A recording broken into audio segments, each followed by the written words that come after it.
दिवशी त्या मुलीने जे सांगितलं ते खरंच खूप धक्कादायक होतं. सलग 5 वर्ष त्या नराधमाने तिच्यावर अत्याचार केला. नमस्कार, मी पूजा. माझ्या यूट्यूब चॅनलमध्ये तुमचे अगदी मनापासून स्वागत आहे. तर आज आपण सत्य घटनेवर आधारित कथा बघणार आहोत. कीर्तनकार म्हटलं की आपल्याला आठवतं ते एक अध्यात्म आणि छान मस्त वातावरण. अशाच एका कीर्तनकाराची आज आपण सत्य घटनेवर आधारित कथा बघणार आहोत. कथा आहे अहिल्यानगर जिल्ह्यातील पारनेर तालुक्यामध्ये घडलेली.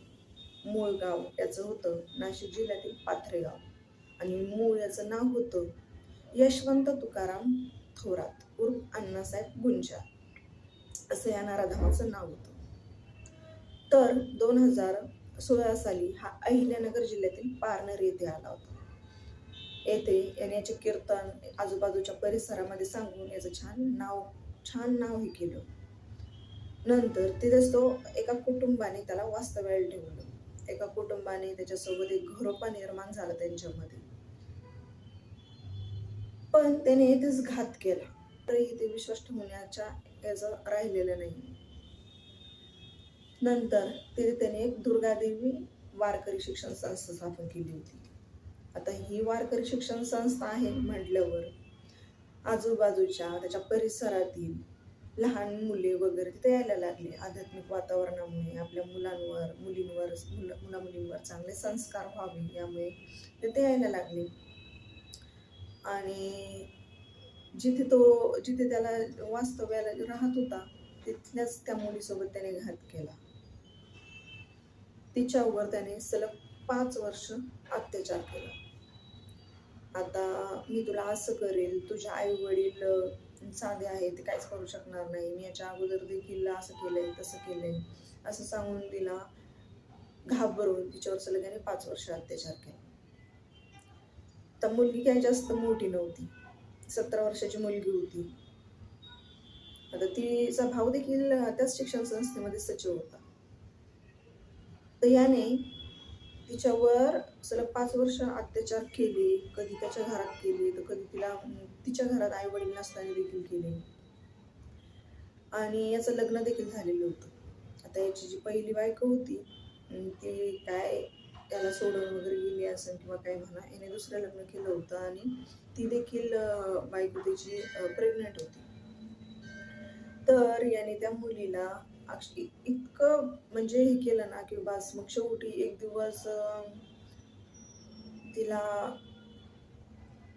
याने काय केलं, तिला घरी येण्यासाठी सांगितलं. आता मुलीने नकार दिला. तर त्याने तिला परत धमकी दाखवली. आता गेलेली मुलगी तर आली, पण तू उशिरा आली, तू असं का केलं, तू तसं का केलं असं म्हणून याने तिला मारलं, हाणलं, काय काय केलं. नंतर किचनमध्ये सुद्धा गेला. नंतर मग किचनमधून याने तिला एका पकडीने चटके दिले तिच्या अंगावर वगैरे, तिच्या हातापायावर. आणि नंतर ती घाबरल्याच्या नंतर तिला 2 दिवस काही चालता वगैरे आलं नाही. एवढी भयानक घाबरलेली होती ना, ती सांगू शकत नाही, कल्पना देखील करू शकत नाही आपण. नंतर जो हिचा भाऊ होता, ह्या भावाने तिला विश्वासात घेऊन झालेलं सगळं प्रकरण विचारलं आणि मुलीने सांगितलं. तेव्हा या महाराजाचा खरा काळा चेहरा समोर आला. आता याला महाराज म्हणावं का, हा पहिला प्रश्न आहे. याला चापकानीच मारलं पाहिजे अशा लायकीचा हा एक महाराज आहे. महाराज तर म्हणू शकत नाही याला आपण, या बुवाला. तर नंतर मग तिच्या भावाने पोलीस स्टेशनमध्ये कंप्लेंट वगैरे केली आणि तेव्हा मग याचं सगळं भिंग फुटलं आणि ते बाहेर आलं आणि काय काय कांड केली बाहेर आली. तर याला ह्या जो थोरात होता अण्णासाहेब गुंजाळ, तर याला कोणती शिक्षा झाली पाहिजे असं तुम्हाला वाटतं? याच्यासोबत काय झालं पाहिजे, काय केलं पाहिजे जेणेकरून दुसरा अण्णासाहेब गुंजाळ तयार झाला नाही पाहिजे? तर याबद्दल तुम्हाला काय वाटतं हे मला कमेंट सेक्शनमध्ये नक्की सांगा. व्हिडिओ आवडल्यास लाईक, शेअर आणि सबस्क्राईब करायला विसरू नका.